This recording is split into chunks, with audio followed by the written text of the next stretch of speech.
Asbestos is a known carcinogen, and there's no safe level of exposure. Mesothelioma is a miserable disease. They must fight a truly global battle. We want to demonstrate our enormous respect. Keep up the good work. I look forward to the day when ADAO is no longer needed. Fix it. Fix it. Everything in the world can be fixed. Keep me in your heart for a while. So I think most of you obviously know who I am by now, and I'm delighted to be here. As I asked you to check the program for changes, I changed mine up. I was going to talk about building a culture of prevention, which the United Nations recognized was very important when I presented in Turkey. But I really think that we should focus on what's happening now, that asbestos is still lethal and legal in North America.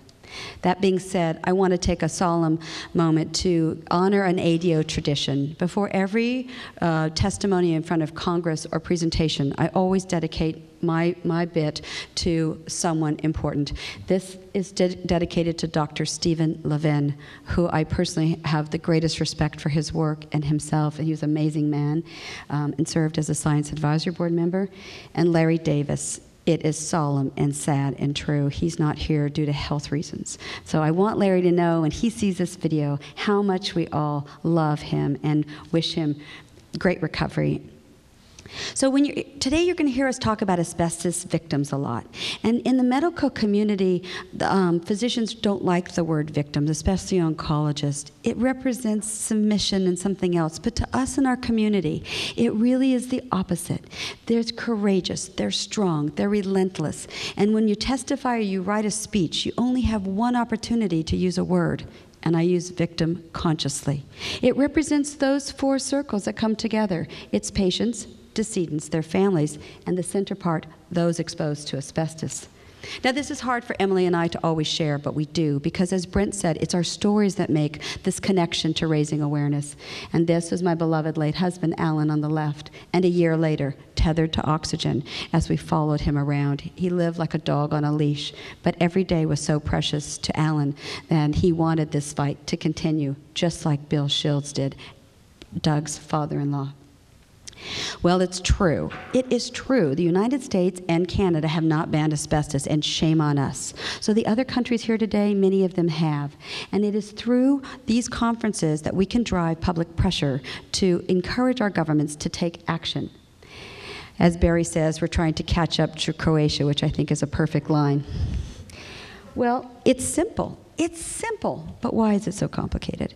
The World Health Organization, the ILO, the U.S. Surgeon General, the list goes on, American Public Health Association, there is total consensus. Asbestos is a known carcinogen, and there's no safe level of exposure.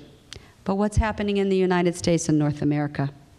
The only way we can prevent disease is by eliminating exposure or finding a cure. ADAO remains committed to preventing exposure and advocating on the Hill, obviously, for funding for a cure, but we know the immediate action is prevention. So how do you do that? How do you talk about this virtually invisible, indestructible, tenacious killer fiber? Well, I had a scientist make this slide up, and under President Lincoln's nose is an estimated 20,000 asbestos fibers compared to human hair and grains of rice. Easier to see the impact of 20,000 fibers when it's compared in that way.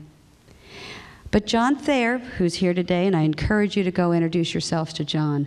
That's John's name on top of a pipe underneath the U.S. Capitol.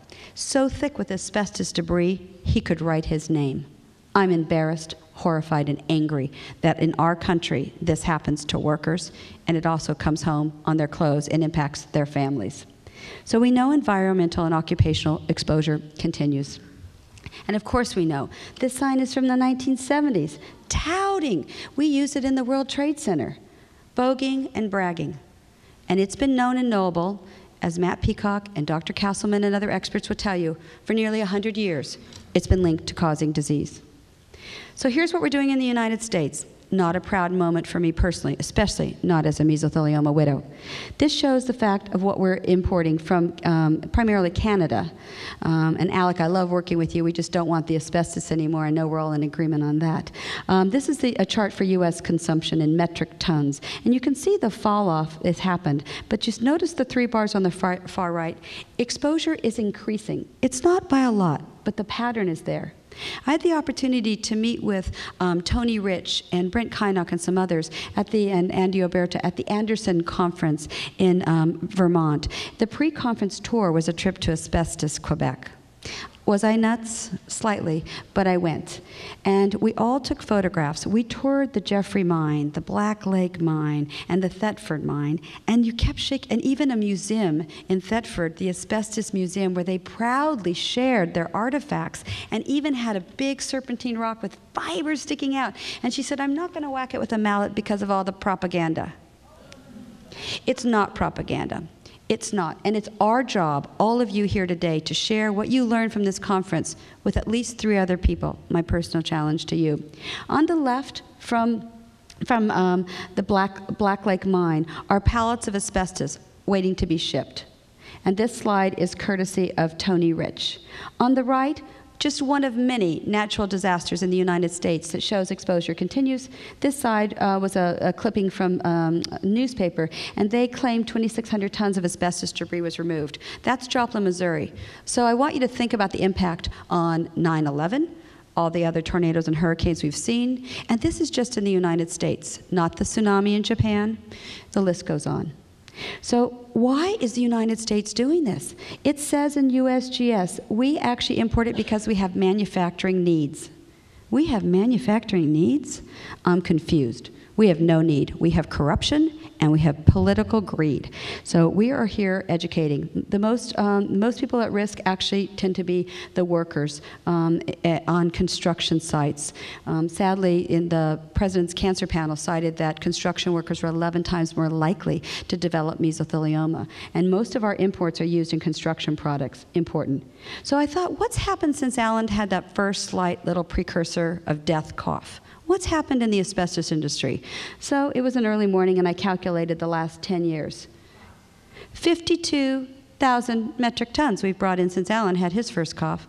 I don't know how you feel about that. I didn't feel very good. We shared that with everyone.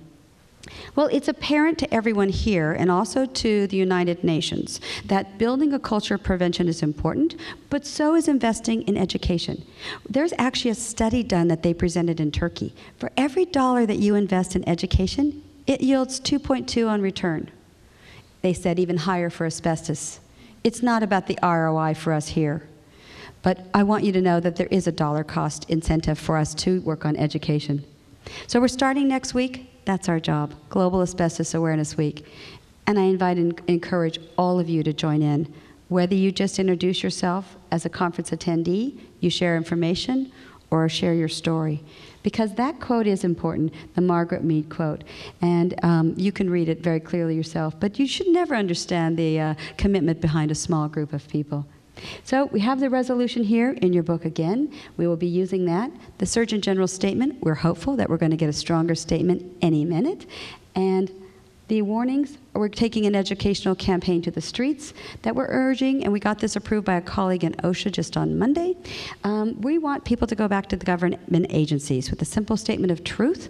We think that by going back to the EPA and OSHA with the regulations, that we can heighten and raise worker awareness, but also residential knowledge so that we can prevent home exposure, which ADAO has 2 graphics. We actually have these available as handouts for you.